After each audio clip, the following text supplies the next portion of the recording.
Next, he's one of the UK's most successful comedy writers, behind massive hits like Father Ted and The It Crowd.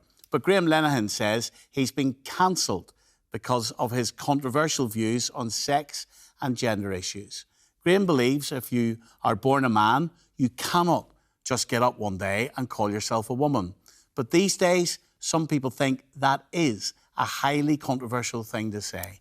In a rare TV interview, rare because he says no one will speak to him now, Graham talks about how his life has been destroyed. He says he's lost everything, his marriage, his plans for a Father Ted musical, everything. I asked him why he felt the debate has become so toxic. Well, you know, there's no conspiracy here. What we have here is a kind of a naturally arising movement that unfortunately is just completely toxic. It's a combination of people who, you know, young teenagers who are confused, who are unhappy and are looking for answers, but also, unfortunately, a huge army of trolls and misogynists and men's rights activists and incels and predators and all sorts of different types who have glommed on to trans rights because it gives them a cover for them to do other things. And you know?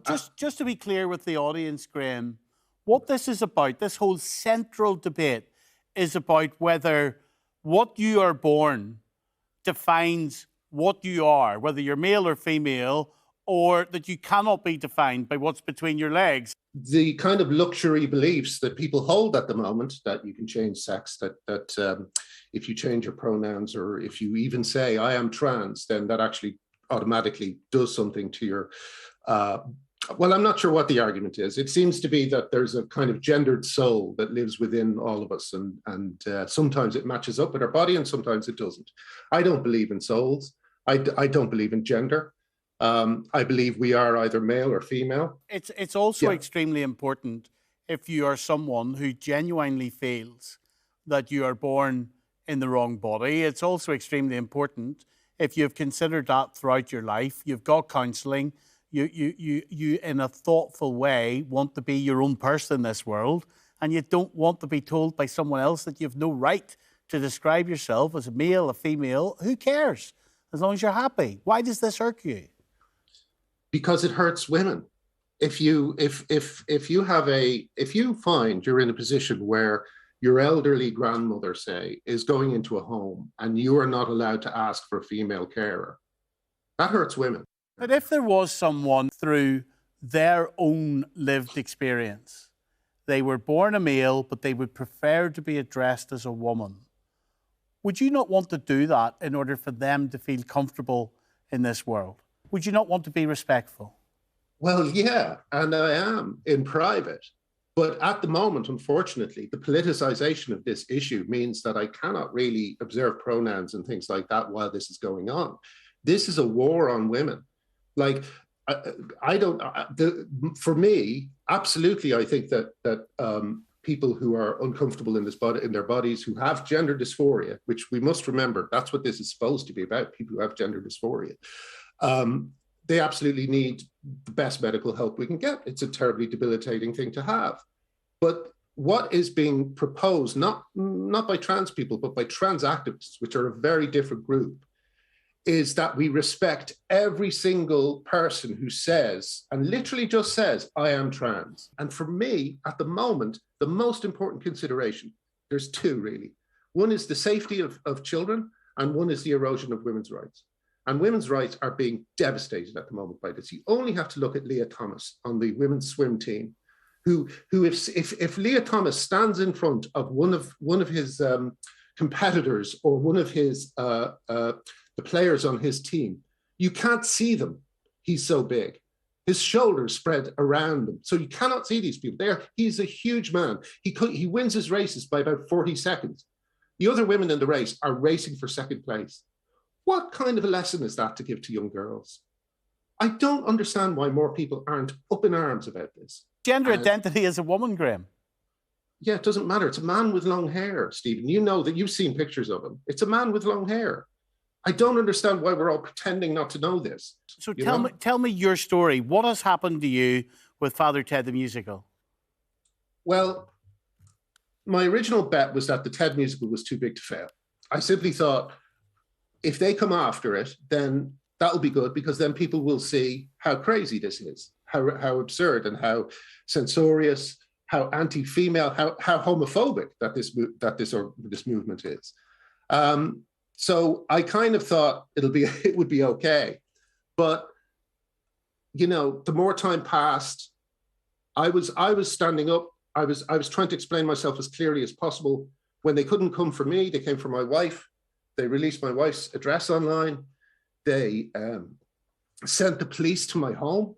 You know, the police have been to my house several times. I'm living in a flat now because eventually the pressure of all this drove my wife and I apart, and we divorced. Because of this? Yes, yes. And in terms of Father Ted the musical, had you got that to a stage, Graham, where the industry was interested in it and were backing it and then pulled out? Or what stage did you get that to?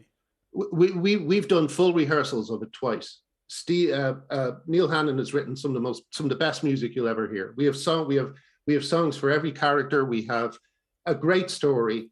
It was ready to go. And just because a group of people have decided that anyone who speaks up against this ideology is evil, they've just kind of rolled over for those people. No one is standing up for me. How much does it hurt?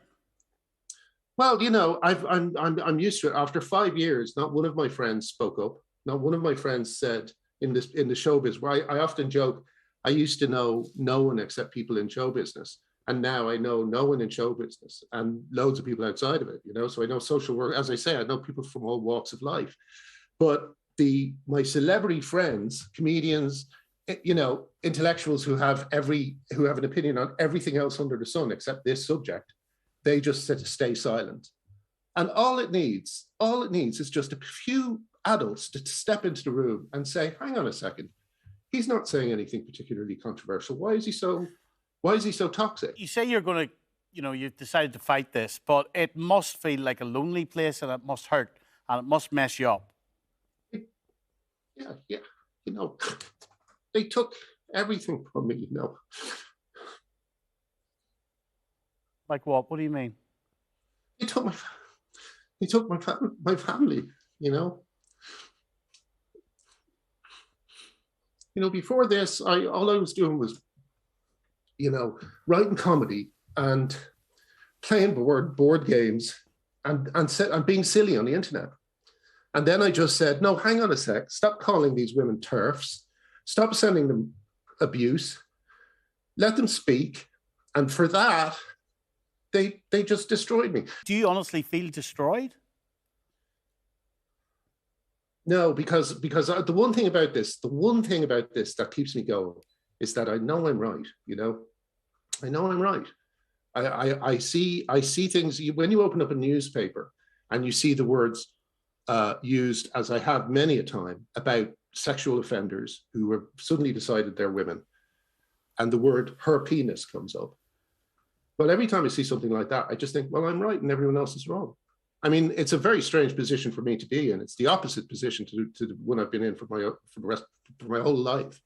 But in this particular case, I got to say, sex is important. Women are real. Women's language is important. Women need words like women to describe themselves. These are all just basic things. Can I ask you a personal question? You say that this destroyed your relationship with your wife.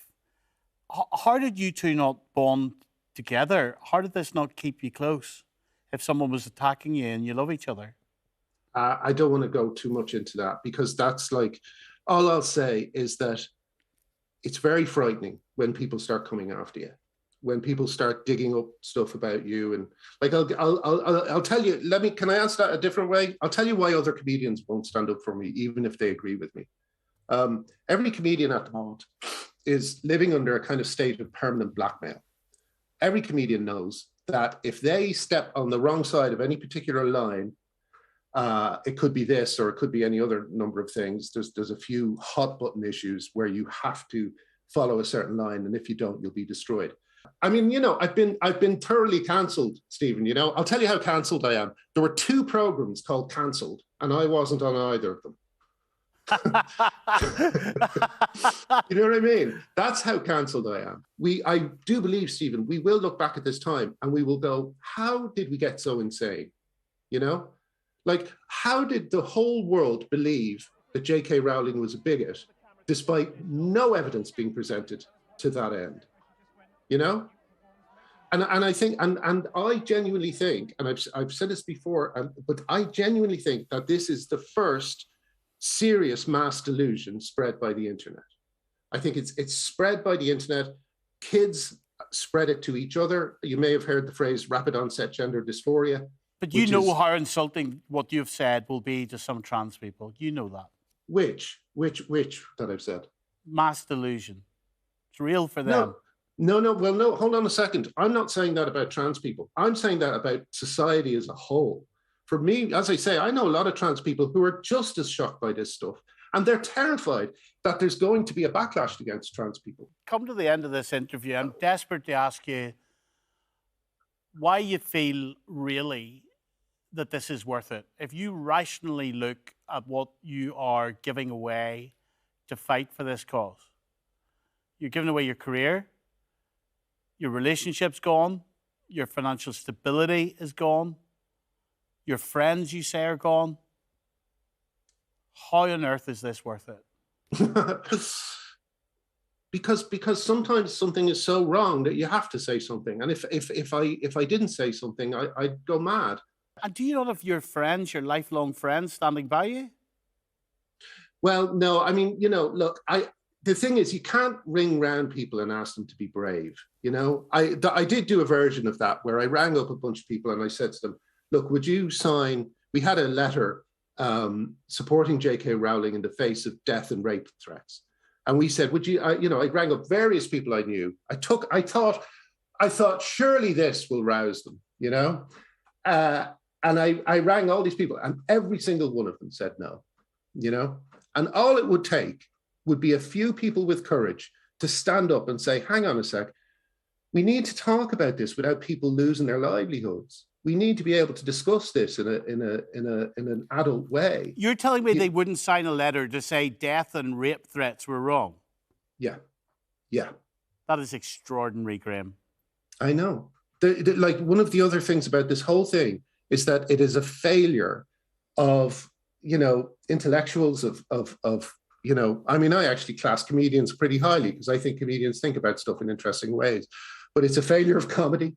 It's a failure of journalism because journalists are openly hiding the truth. What I can share from my experience of making a 10-part podcast on this, along with David Thompson from the Nolan team, is that there was very much a division of opinion, but there were people within the BBC, within the organisation I work for, an organisation where the whole meaning of it at its core is to speak up, to speak out. And there were quite significant senior people within the BBC contacted me confidentially, frightened to speak up about this subject, frightened to express an opinion. The vast majority of them, female journalists, frightened to even speak about it. Yes, that's and isn't it relevant that it's women, female journalists who are frightened to speak? Because the punishment meted out to me has been pretty bad, but the punishment meted out to women is much, much worse. Every one of us who speaks up is left hanging in the wind by everyone else. We need more people. My final question to you, and this is the final question, why are you speaking to me about this? You've said this is one of the first times you've spoken out. Why now? No one asks me, Steve. Like I've never been asked. Thanks very much. No, but I've never been asked to share my opinion. Basically, again, because I've been cast as a evil influence or whatever people call me, other people are not allowed to speak to me. So I'm never on podcasts, I'm never on anything, because those people know that they will be targeted if they speak to me. Wow. So the Nolan show's targeted quite often. And we don't ban anybody, and we seek to give everybody a platform. And it's been a pleasure even people like me. Well, it's been a pleasure speaking to you, Graham. Thanks, And Stephen. I hope those who disagree with you have their voice heard, but I hope you equally have your voice heard, Graham, and hopefully I've done a bit of that tonight with you. Thank you. Thanks, Stephen. Really appreciate it. Listen, that's about it.